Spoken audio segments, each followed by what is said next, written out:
Guys, kabit tayo ng piston ring. Samahan niyo ako. Ito ang bago nating piston. So ikakabit muna natin, unahin natin itong oil ring. So ang oil ring kailangan putulin natin para maikabit natin dito sa kanyang groove. Yan. So doon sa dugtong hindi natin pwede itapat itong gap.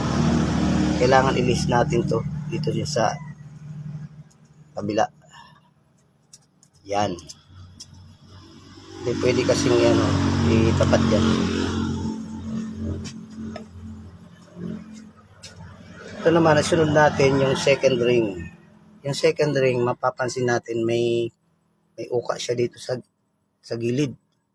Hindi katulad nun sa ibabaw niya na pantay. So, kailangan pataob ito. So, kakabit natin ito. At kailangan natin yan ng ring expander. Ito na yung gawa ng Pinoy. Pinoy improvised na ring expander. So, gagamitan natin to kasi matigas ito. Maaaring masuga tayo. So, dandan natin